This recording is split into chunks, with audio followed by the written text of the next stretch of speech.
Wednesday, March the 8th edition of the Ringside Report. I am Ryan Young. Joining me on the phone, as always, the king of controversy, Anthony Smoody. And Smoody's hanging one on today. Of course, he was at Fastlane with us on Sunday, and then he was at Raw on Monday. Tony, how you feeling?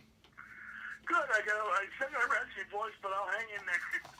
What made you, well, actually, I'll ask you them questions later. You ready to recap the Raw you were at? From Chicago last night. Chris Jericho started off the show coming out first time as a face. I finally realized I think I like him just as much as I think I like him better as a face than a heel. Comes out, he wants Kevin Owens. Kevin Owens comes out, and then they make a match for WrestleMania, and then it is going to be announced that it's for the United States Championship. And then Samoa Joe attacks Chris Jericho, and then Sami Zayn makes the save. Then Kevin Owens faces Sami Zayn and gets a victory. Cruiserweight title on the line. Neville defeats Rich Swann. After the match, Austin Aries then interviewed Neville to only attack Neville, and that's going to be set up. There was a confrontation last night on 205 Live. Looks like that'll be the Cruiserweight title match at WrestleMania. Goldberg comes out as the new Universal Champion, says it's everyone's title, and that Raw crowd was against him. Yeah, they were booing him last night.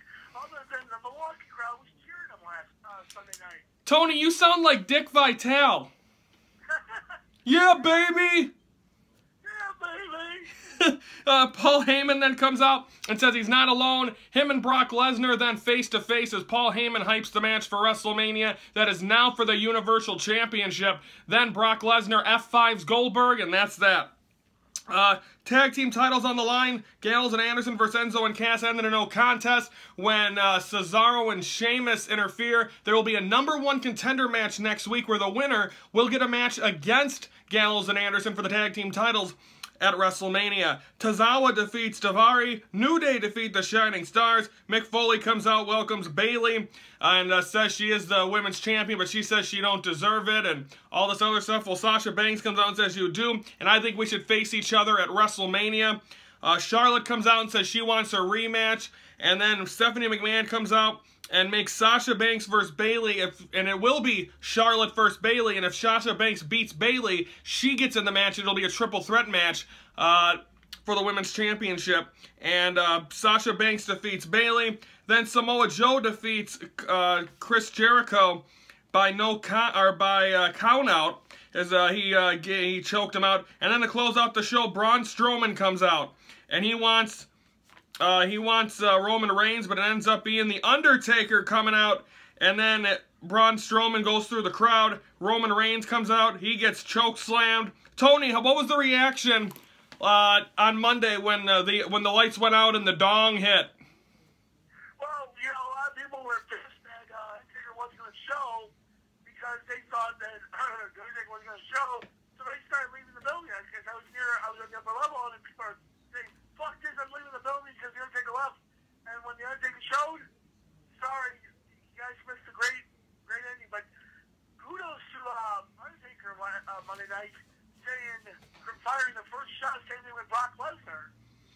Yeah, so of course that man and Corey Graves on commentary. You didn't hear that, but after after Undertaker, right before they went off the air, he said, "We'll see who's the big dog at WrestleMania." I don't think they made that match official yet, but Corey Graves did.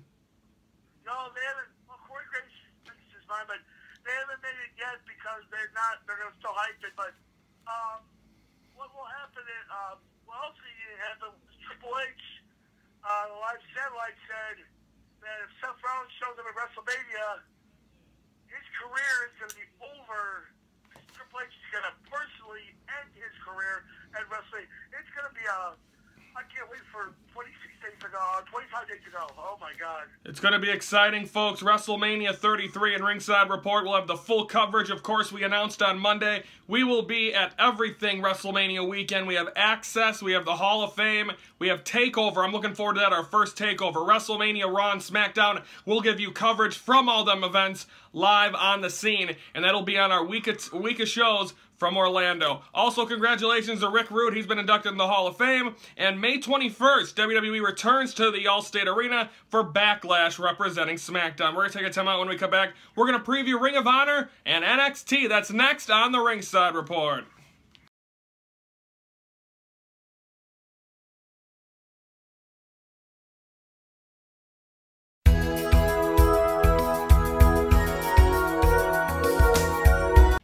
As you see the countdown right there, 22 days until we are off to Orlando, Florida. As will be, of course, the Friday, March 31st. And then, of course, the whole week after that, we'll have shows from sunny and warm Orlando, Florida. Tony, I'm looking forward to it. We're almost there. I can't wait. And Turner, we like to stop Turner. We ran into Turner after Fastlane, and oh no, you weren't with us. Did you see Turner at all at Bradley Center? I saw him a little bit at the Bradley Center, but I saw him at the High Reach stalking Jerry Lawler. He told me, according to what he says that WrestleMania 33 will be his last time stalking all the wrestlers. Well, we'll see if that's the truth. So, and of course, Seth Rollins announced on Twitter, mad about fans taking pictures with him at the airport. I asked Turner at the Bradley Center, was that tweet about you? But no, Seth Rollins never was in Milwaukee. That was in Orlando. So. So that wasn't about Turner. So hopefully Turner stops the stalking. But we love Turner. We had him on a couple of years ago on the Ringside Report from California. Hopefully we get a chance to get him on this year from Orlando. Okay, Tony, it's time to preview Ring of Honor as it is. Tony, did you hear about the hubbubaloo that all happened this weekend in the Manhattan Center in New York? Yes, I heard about it. I heard that the Hardys are now the tag team champions. And they are officially signed with Ring of Honor. They will be defending them tag team titles this Friday night in Las Vegas at the 15th anniversary. Yeah, a Las Vegas street fight. But the match hasn't been official yet. I'm sure it's going to be, it might be a triple threat now because it was supposed to be. No. What? Hold on. I have officially, I just got the card. It is official. It is a Las Vegas street fight for the tag team titles. It is going to be the Hardys versus the Young Bucks versus World Party Fight. It's a three-way dance. And also, Tony just announced Bully Ray also debuted for Ring of Honor over the weekend. He's going to be with the Briscoes in action against, I'm not sure, Davey Boy Smith, the son. Or what's the son's name? David Smith. Davey Boy Smith Jr. And I forgot what tag team, but Bully Ray. War Machine, yes. War Machine and Davey Boy Smith against the Briscoes and Bully Ray. That's what a couple of matches that have been announced over the last day or two. Well, they've already announced that the card is set. It's Adam Cole versus Christopher Daniels for the world title. Marty Scurll versus Leo Rush for the world television title. The six-man tag team is the Kingdom versus Dalton Castle, the boys. Jay Lethal versus Bobby Fish, the Hardys in the Las Vegas street fight, and then the Briscoe War Machine. And then the next night is the TV tapings that will be seen on Ring of Honor. So should be exciting for that. And of course, folks, we will have a warm-up for the 15th anniversary on Friday's show. Matches that have been announced for Ring of Honor's TV this week. You can watch it on the Fight TV app. It's going to be the Kingdom defending their six-man tag team title, so they might not even make it to the 15th anniversary. They're going to defend against the Rebellion. You also have the Top Prospect Tournament, Raphael King going against Brian McLanis, and then your main event, Adam Cole, Cody, and the Young Bucks against the Briscoes, Jay Lethal, and Bobby Fish. And also, we're going to see a sad turn of two best friends, and we'll have a recap of that coming up on Friday's show. Now let's preview NXT. It's coming up from Orlando, and Tony, Shinsuke Nakamura is making his return. Finally, about time. It's going to be the match. It's going to be set for the Ring of NXT TakeOver Orlando. It's going to be Nakamura versus Bobby Roode, the rematch for the world title. I don't know. Cassius Ohno looks like he's going to be in the mix for that title shot. But oh no, wait, hang on. He's getting a title shot in a couple weeks. Maybe they'll make it a triple threat match, whatever Rico is inside. So we'll find out tonight on NXT, 7 p.m. on the WWE Network. What is Shinsuke Nakamura? He's owed a rematch. What will happen? And of course, we'll find out tonight, and maybe we'll get an answer to that, and maybe what else is going to happen. No matches yet have been announced for NXT TakeOver Orlando that take place Saturday, April the 1st from the Amway Center. And of course, Ringside Report will have a TakeOver wrap-up coming up on that Monday show after WrestleMania. What, Tony? Well, I'm just saying it's April Fool's Day, but here's the bottom line of that. Orlando better be good than Dallas. They better compete last season Dallas. Because Dallas, it stole the show. They did. Better be ready. It's going to be exciting. Looking forward to it, folks, and I can't wait. My first NXT actual event. I mean, we watched them at Access a couple times, but my first NXT show I'm looking forward to. We're going to take a time out. When we come back, we're going to preview Impact, plus recap last week's edition. A lot of changes happening in TNA. That's next on the Ringside Report.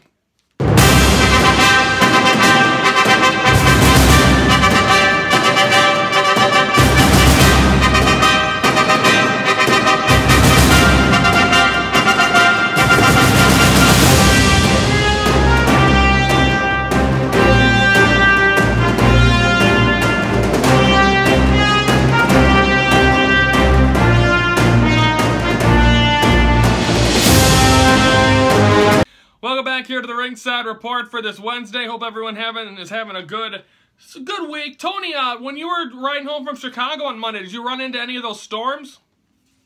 Yeah, we ran into the storms after I got home. It's just crazy, but... What time did you get home? About 12:30, 1 o'clock. Oh my God, Tony. At the Allstate, or at the Bradley Center parking garage, has got to be the worst thing to get out of.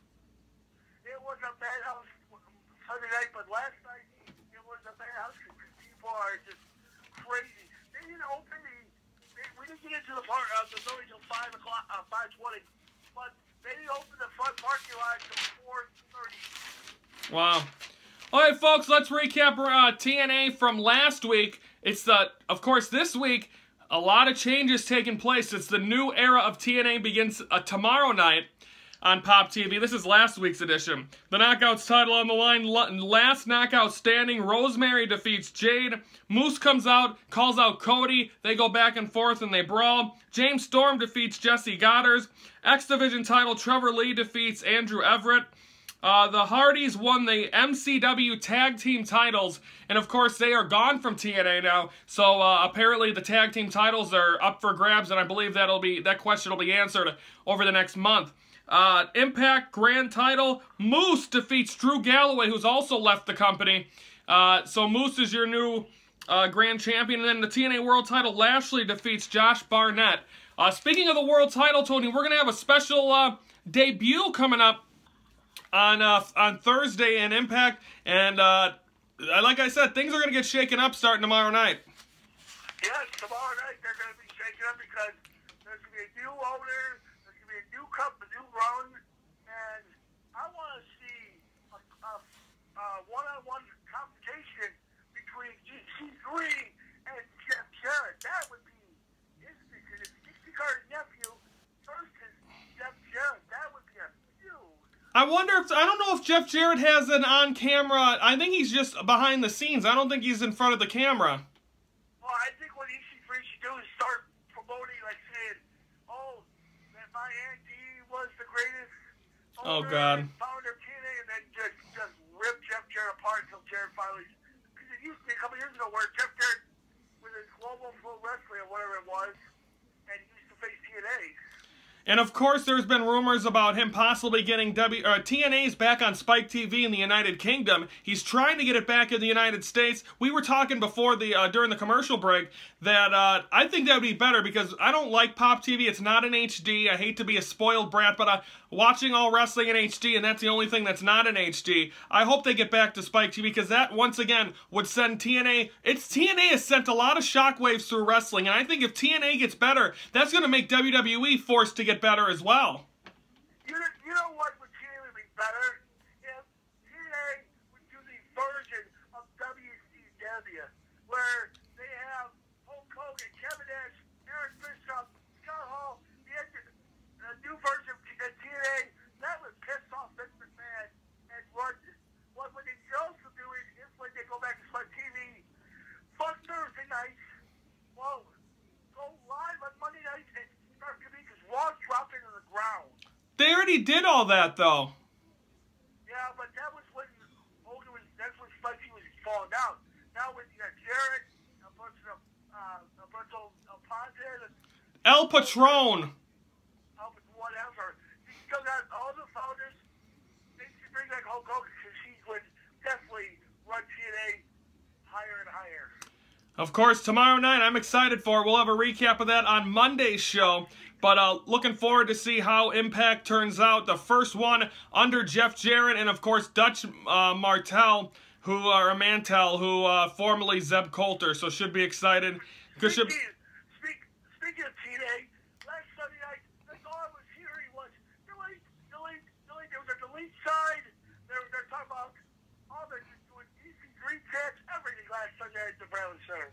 Exactly. Should be, and I'm wondering, I mean, the Hardys now are in TNA. I got text messages on Monday asking me, are the Hardys coming to WWE? I don't think so yet. Under Ring of Honor, I think their deal's signed for a little while, but I think they're going to go back for one last heyday. It might not be this year, but maybe next year, WrestleMania, I think the Hardys make their return.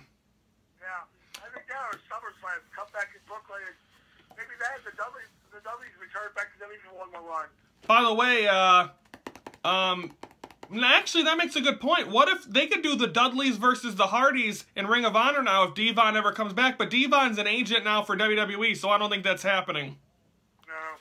Also, March 25th, SummerSlam tickets go on sale for all you folks that are interested in going. The travel packages went on sale this week.